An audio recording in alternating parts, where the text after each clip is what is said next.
Bonjour et bienvenue dans cette nouvelle vidéo de SCR Boost. Dans les prochaines vidéos, nous nous penchons sur la manière dont le manque d'estime de soi crée des conflits intérieurs et un grand mal-être. Je te propose aussi quelques quick wins, c'est-à-dire des approches de solutions rapides à mettre en place pour commencer à changer la donne. Cette vidéo parle spécifiquement du monologue intérieur négatif et de l'humour autodévalorisant. Nous verrons comment ces attitudes répétées entretiennent le cercle vicieux de mauvaise estime de soi. Le monologue intérieur est la petite voix dans notre tête qui commente nos actions ou celles des autres et plus généralement nos expériences. Chez les personnes qui manquent d'estime de soi, ce monologue est souvent négatif et critique. Prenons un exemple concret qui concerne un échec professionnel. Imagine une personne qui échoue à obtenir une promotion au travail. Son monologue intérieur pourrait dire « Je savais que je n'étais pas assez bon » ou encore « Je ne réussirai jamais, je suis incapable ». Ces pensées renforcent chez cette personne la croyance subconsciente qu'elle n'est pas compétente. Pour rappel, le sentiment de compétence selon Will Schutz, c'est la confiance en sa capacité à accomplir des choses et à atteindre des objectifs.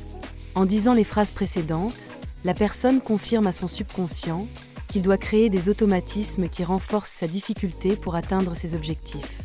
Tout ceci crée un cercle vicieux qui sape de plus en plus l'estime de soi. Prenons un autre exemple concret qui concerne les relations sociales. Lors d'une réunion sociale, une personne fait une remarque à laquelle les autres ne réagissent pas comme cette personne l'espérait. Son monologue intérieur pourrait être « Il pense sûrement que je suis stupide ». C'est son sentiment d'importance qu'elle met en cause. Ou encore « Je ne devrais pas parler, je ne dis jamais rien d'intéressant ». C'est son sentiment de sympathie qu'elle met en cause. Ces pensées renforcent la croyance qu'elle n'est ni importante, ni sympathique. Avec le temps, ces pensées peuvent pousser la personne à se retirer socialement. Ce qui, in fine, renforcerait son sentiment d'inadéquation et affecterait davantage son estime de soi. Voici un lien avec la psyché expliqué précédemment. Selon Carl Jung, l'ego est la partie consciente de notre psyché, celle qui gère notre identité et nos expériences conscientes. Le monologue intérieur négatif émerge souvent de l'ego, qui, sur la base des croyances conscientes, émet des critiques négatives sur soi. Le monologue intérieur négatif peut aussi émerger quand l'ego est en conflit avec l'ombre, qui représente les aspects refoulés de notre personnalité, soit à cause de l'éducation reçue ou des normes culturelles et sociales entre autres.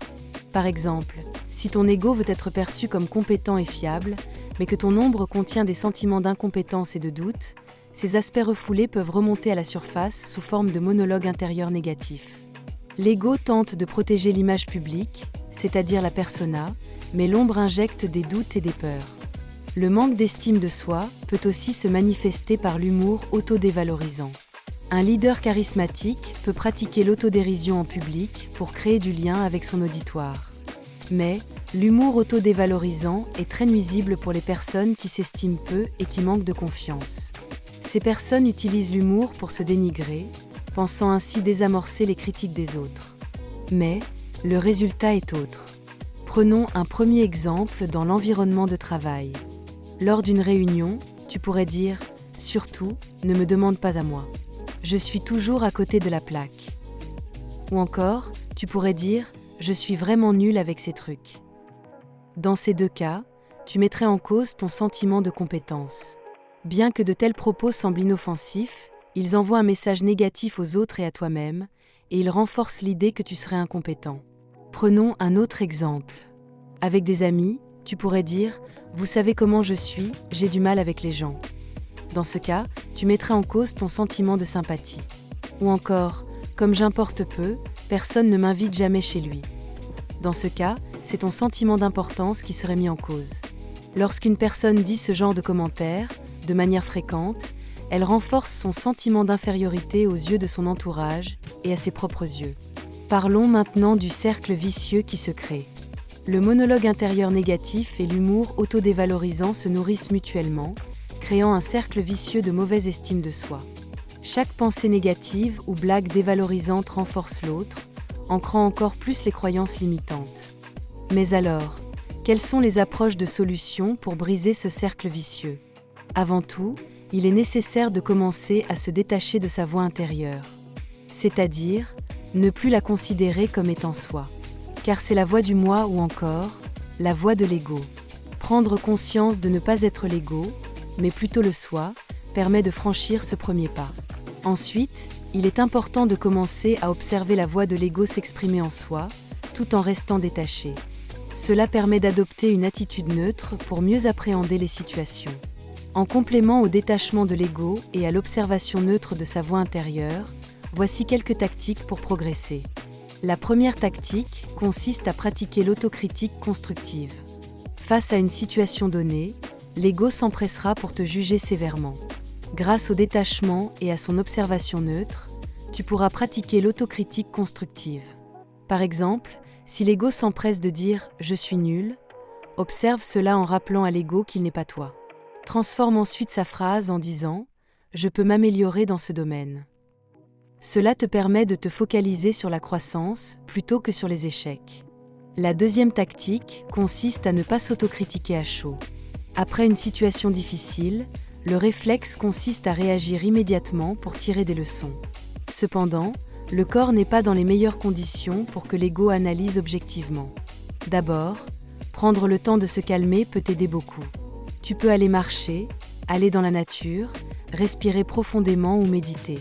Ce genre d'activité va détendre ton corps et permettra d'avoir une perspective plus équilibrée tout en évitant les jugements hâtifs. La troisième tactique consiste à tempérer le perfectionnisme. Car rien n'est parfait. C'est une bonne démarche d'accepter que l'imperfection fait partie du processus d'apprentissage. C'est dans l'auto-acceptation qu'il est possible de progresser. C'est important de faire de son mieux et de lâcher prise. Tempérer le perfectionnisme permet de réduire le stress et d'améliorer l'auto-acceptation pour mieux entrevoir l'évolution. La quatrième tactique consiste à mettre en place des affirmations positives. En observant la voix intérieure, tu pourras identifier des pensées négatives récurrentes. L'objectif est de reformuler les pensées négatives récurrentes pour les transformer en affirmations positives. Par exemple, au lieu de penser ou dire « je ne réussirai jamais », tu transformeras cette phrase et tu diras désormais « je suis capable et j'apprends de chaque expérience ». Répéter ces affirmations positives te permettra de déprogrammer de ton subconscient les pensées négatives récurrentes identifiées. Enfin, une cinquième tactique. Pratique l'autocompassion en étant bienveillant envers toi-même. Traite-toi comme tu traiterais un ami cher. Pardonne-toi tes erreurs et reconnais tes réussites.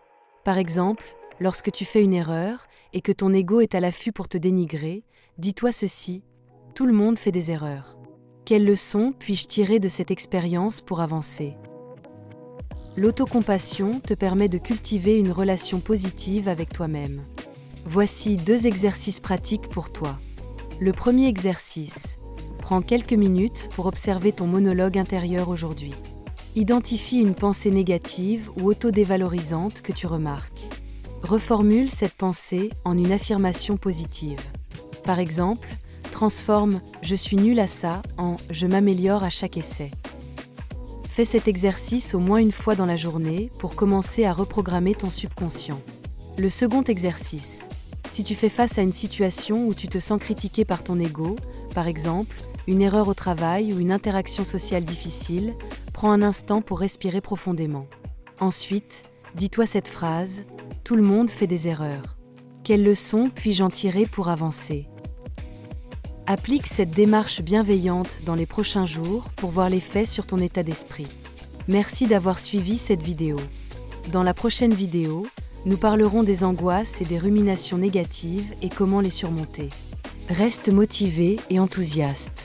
C'est parti!